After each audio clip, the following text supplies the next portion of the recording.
Good morning, student. Welcome to ABN online classes. Today we'll be discuss financial accounting chapter 9 में हम balance sheet को discuss करेंगे. First of all trading and profit and loss को discuss किया जा चुका है आपके लिए.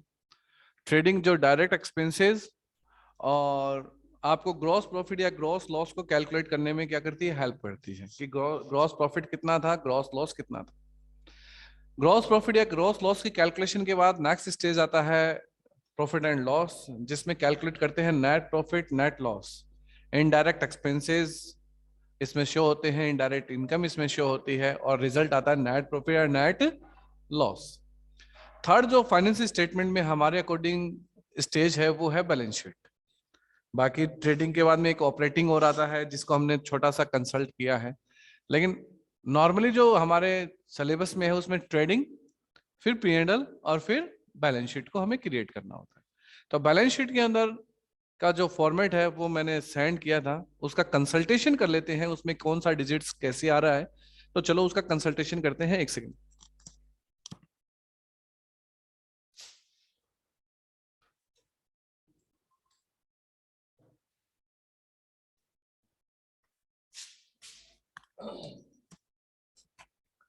जो बैलेंस शीट का आपको फॉर्मेट मैंने सेंड किया था आज मॉर्निंग में, तो बैलेंस शीट में साइड होती है लायबिलिटीज, अमाउंट, एसेट्स, अमाउंट. इस फॉर्मेट को देख के ऐसे लगता है जैसे किसी अकाउंट का फॉर्मेट हो, लेकिन बैलेंस शीट कभी भी अकाउंट नहीं होता. वो एक क्या होता है, स्टेटमेंट होता है. इसीलिए बैलेंस शीट के ऊपर लिखा जाता है एज ऑन. तो liabilities, amount, assets, amount. First of all liabilities side. अब लायबिलिटीज को भी टू पार्ट्स में डिवाइड किया गया है, करंट लायबिलिटीज और नॉन करंट लायबिलिटीज.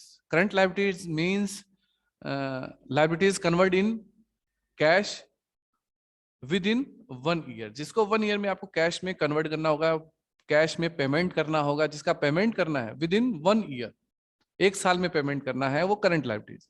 और जिसका पेमेंट आफ्टर 1 ईयर करना होता है वो कौन सी लायबिलिटीज होती है, लॉन्ग टर्म लायबिलिटीज. और प्लस क्या आता है इसके अंदर, कैपिटल. प्लस क्या आता है, कैपिटल. फॉर्मेट देखना, करंट लायबिलिटीज, बैंक ओवरड्राफ्ट. सबसे करंट लायबिलिटीज का नाम अगर कोई पूछा जाए तो सबसे फर्स्ट जो करंट लायबिलिटीज होती है वो होती है बैंक ओवरड्राफ्ट.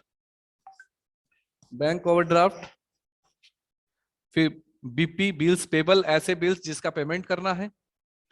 आउटस्टैंडिंग एक्सपेंसेस, ऐसे एक्सपेंसेस जिसका आपने इस ईयर के एक्सपेंसेस थे लेकिन पेमेंट नहीं किया है, आउटस्टैंडिंग एक्सपेंसेस. सन्ड्री क्रेडिटर्स, जितने भी क्रेडिटर्स हैं आपके जिनका पेमेंट आपको करना है. इनकम रिसीव्ड इन एडवांस, ऐसी कोई इनकम जो आपको एडवांस में रिसीव हो गया है वो आपकी लायबिलिटीज बनती है. याद रखना, इनकम अगर एडवांस में मिलता है तो वो क्या बनती है, लायबिलिटीज को क्रिएट करती है. फिर है long term liabilities. Long term liabilities में कौन कौन आते हैं, बैंक लोन आता है, बैंक से लोन लिया. लोन और मोटरगेज, किसी प्रकार का अन्य संस्थाओं से या किसी से लोन लिया और वो भी मोटरगेज किसी चीज को रखकर, ये आपके लॉन्ग टर्म लायबिलिटीज होती है. उसके बाद आती है कैपिटल. कैपिटल की जो अमाउंट है वो अंदर ही लिखी जाएगी, उसके अंदर कुछ प्लस माइनस होते हैं. क्या प्लस माइनस होते हैं, नीचे दे रखा है सब कुछ. एड नेट प्रॉफिट, जो P&L का रिजल्ट होता है नेट प्रॉफिट, वो ऐड हो जाएगा. और बाय द वे लॉस हो तो नीचे देखो लिखा है लेस नेट लॉस, लेस कर दो. लेस ड्राविंग्स, कोई भी ड्राविंग्स होता है वो किस में से लेस होगा, कैपिटल में से, क्योंकि ऑनर ने किया, पर्सनल यूज के लिए किया. Drawings, less drawings. और लेस इनकम टैक्स, क्योंकि इनकम किसकी है, ऑनर की. तो ऑनर की इनकम पे टैक्स लगेगा तो वो टैक्स भी किस में से लेस हो जाएगा, आपका कैपिटल में से लेस हो जाएगा. ये साइड तो है लायबिलिटीज साइड. कौन सा साइड है, लायबिलिटीज साइड. फिर एसेट साइड में, तो एसेट्स को भी टू पार्ट्स में डिवाइड किया गया है, करंट एसेट्स और फिक्स्ड एसेट्स. और इसमें एक नया नाम और आता है. नया नाम तो क्या है, इसके अकॉर्डिंग तो बहुत पुराना, आपके लिए नया नाम आएगा एक, इन्वेस्टमेंट. जो करंट और फिक्स एसेट्स के बीच में लिखा जाता है.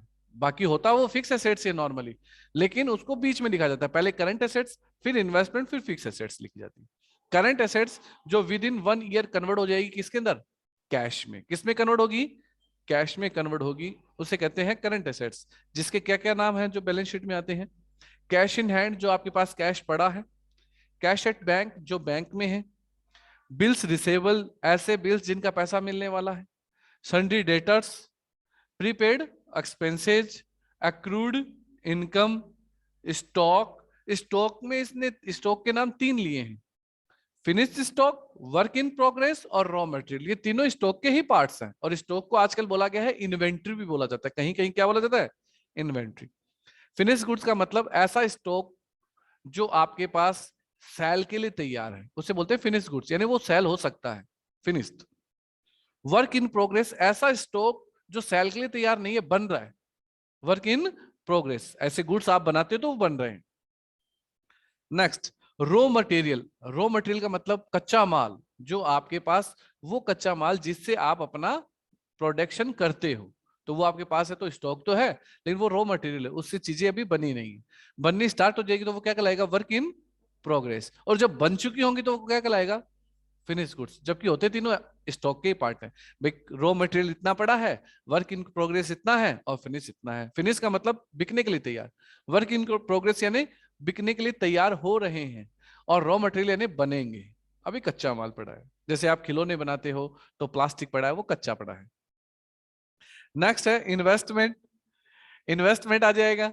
इन्वेस्टमेंट के बाद में आपका आ जाएगा फिक्स्ड एसेट्स। फिक्स्ड एसेट्स में क्या क्या नाम है, एक तो फर्नीचर, प्लांट एंड मशीनरी, और नेक्स्ट जो पिक थी उसमें है, नेक्स्ट थोड़े से इसमें जो नाम थे, बिल्डिंग, पेटेंट्स, गुडविल, ये सब आपकी फिक्स्ड एसेट्स है जो लंबे समय तक आप में बनी रहेंगी, जो लंबे समय तक क्या रहेंगी, बनी रहेंगी। तो इस तरीके से ये आपकी बैलेंस शीट के क्या है, फॉर्मेट था। इसके अलावा अगर आपको लगे जैसे फिक्स एसेट्स इतनी नहीं होती, फिक्स एसेट्स और भी हो सकती हैं, तो वो फिक्स एसेट्स में आ जाएंगी। ठीक है, जैसे जैसे आप इन चीजों को कंसल्ट करोगे वैसे वैसे रनिंग में आएंगी, और रनिंग में आएंगी तो क्लियर होती जाएंगी।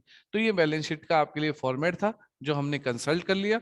तो चलो स्टार्ट करते हैं न्यूमेरिकल क्वेश्चंस। अब यहां तक बोलो, किसी को कोई डाउट है तो? क्लियर है बैलेंस शीट का फॉर्मेट? तो बैलेंस शीट का फॉर्मेट क्लियर होने के बाद इलस्ट्रेशन सॉल्व करते हैं।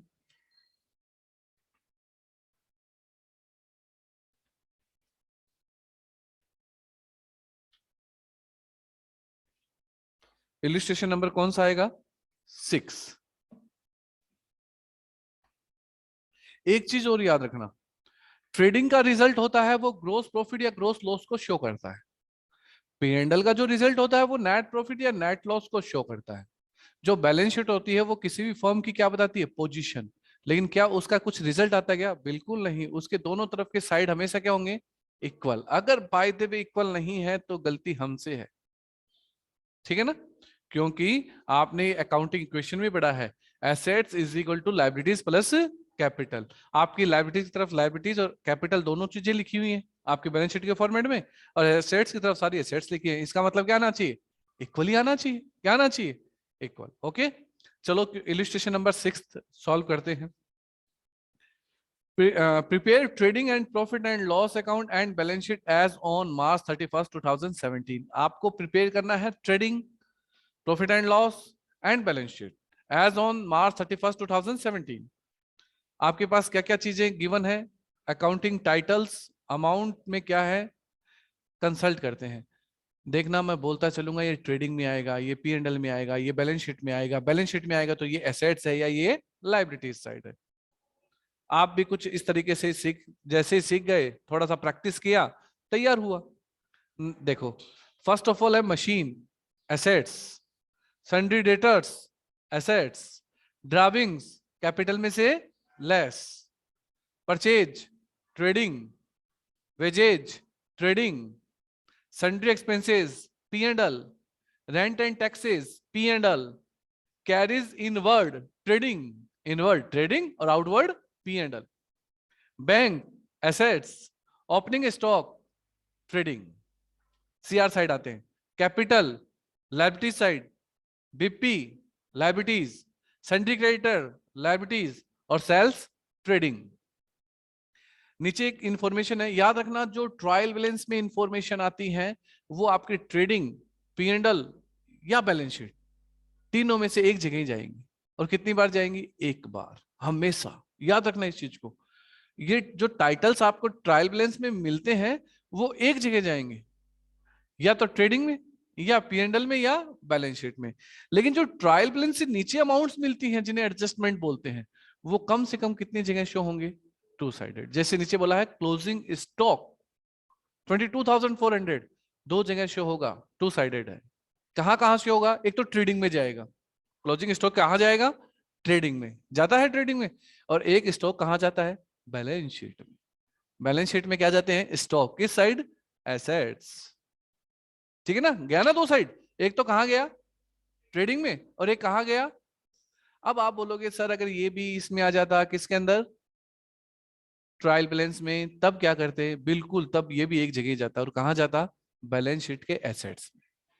बैलेंस शीट के एसेट्स में, ट्रेडिंग में नहीं आता उसके बाद। इसका मतलब एडजस्टमेंट हो गया। समझ गए इस चीज को? याद रखना, क्लोजिंग स्टॉक अगर आपका ट्रायल बैलेंस में है तो एक साइड ही जाएगा, और वो है एसेट्स। और अगर ट्रायल बैलेंस से नीचे गिवन है, एडिशनल इंफॉर्मेशन में गिवन है, तो दो साइड जाएगा। कहां कहां जाएगा?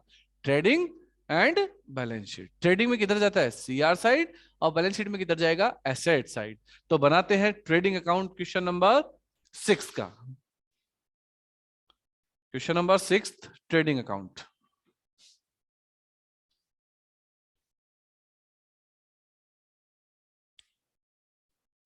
Trading account for the year ending 31st March 2017,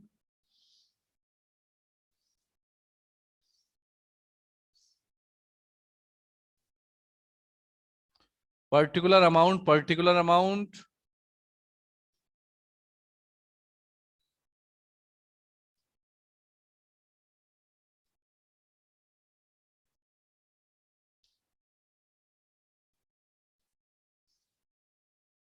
particular amount, particular amount। First of all क्या इसमें शो होगा? Opening stock. क्या गिवन है ओपनिंग स्टॉक? बिल्कुल गिवन है। कितना? 1000, 6000। तो opening stock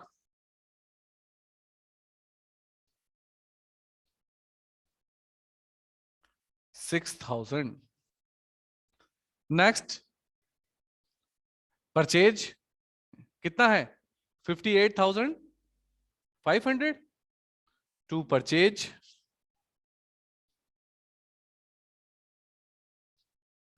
58,500। Next, direct expenses. Direct expenses question में कौन कौन से हैं?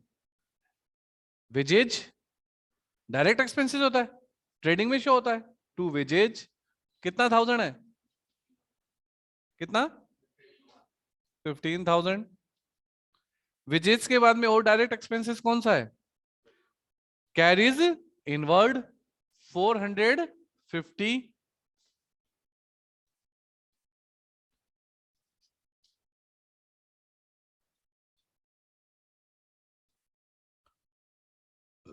Next, sales CR side by sales कितना गिवन है? 73,500। और नेक्स्ट, क्लोजिंग स्टॉक। तो क्लोजिंग स्टॉक हम शो करेंगे by closing stock.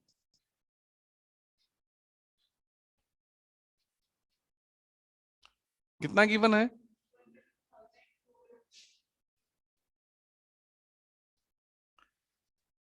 Opening stock, purchase, direct expenses, sales, closing stock, according to जो क्वेश्चंस गिवन थे उनको हमने ट्रेडिंग में शो किया। और जो रिजल्ट है वो ग्रॉस प्रॉफिट या ग्रॉस लॉस होगा। ग्रॉस प्रॉफिट कब होगा? जब सीआर साइड हमारी ज्यादा होगी। तो कौन सा साइड है? सीआर साइड है। तो क्या आने वाला है? Gross profit. तो ग्रॉस प्रॉफिट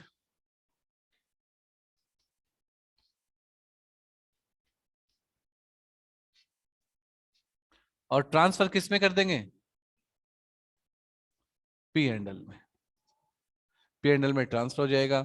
डिफरेंस निकालो, 95,900।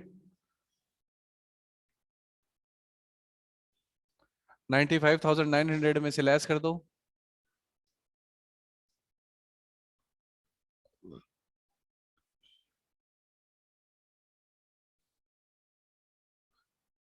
79,950।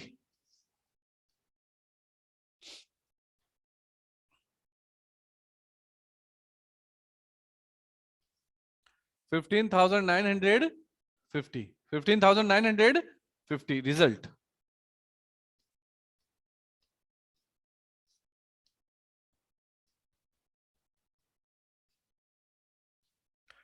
Trading account ready. पूछो ट्रेडिंग अकाउंट में किसी को कोई प्रॉब्लम, ट्रेडिंग अकाउंट में किसी साइड की प्रॉब्लम है तो पूछो। पी एंड एल में बिल्कुल है, ये P and L gross profit से ही स्टार्ट होगा। पी एंड एल किससे स्टार्ट होगा? ग्रॉस प्रॉफिट से स्टार्ट होगा, बिल्कुल स्टार्ट होगा ग्रॉस प्रॉफिट से। P and L gross profit से स्टार्ट हो जाएगा, और ग्रॉस प्रॉफिट से स्टार्ट होने के बाद में बाकी जो भी नॉन प्रॉफिट आपके आइटम्स हैं उन आइटम्स को लिख दिए जाएंगे, ठीक है ना। उन आइटम्स को लिखोगे और लिखने के बाद में पी एंड एल बन जाएगा। करें स्टार्ट नेक्स्ट? बिल्कुल है। डेबिट तो नेक्स्ट एक्चुअल में दूसरा क्या है? क्रेडिट, ठीक है ना। एंट्री हमेशा डेबिट क्रेडिट, एक डेबिट है तो नेक्स्ट क्रेडिट है। तो चलो ट्रेडिंग तैयार है। ट्रेडिंग में किसी को कुछ पूछना है? ऑनलाइन स्टूडेंट्स को तो पूछ सकते हैं।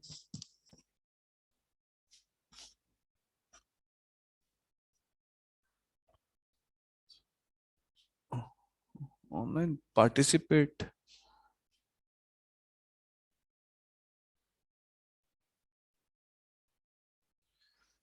हाँ तो स्टूडेंट जो अब ऑनलाइन हमसे एक बार कनेक्ट हुए हैं उनके लिए मैं रिवाइजेशन कर देता हूं कि हमने जो अभी क्लास स्टार्ट की थी उसके अंदर हमने बैलेंस शीट के फॉर्मेट को डिस्कस किया है। फर्स्ट ऑफ ऑल तो बैलेंस शीट के फॉर्मेट को डिस्कस करने के बाद में एक क्वेश्चन का सॉल्यूशन किया है, उसमें भी हमने अभी सिर्फ ट्रेडिंग ही बनाया है।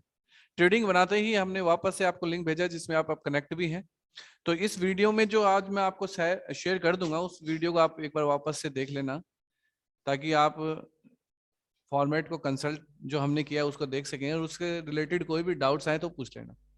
क्वेश्चन नंबर 6 में हमने ट्रेडिंग अकाउंट ही बनाया है, उसको वापस से एक बार फटाफट बता देता हूँ। इलस्ट्रेशन 6 में trading account for the year ending 31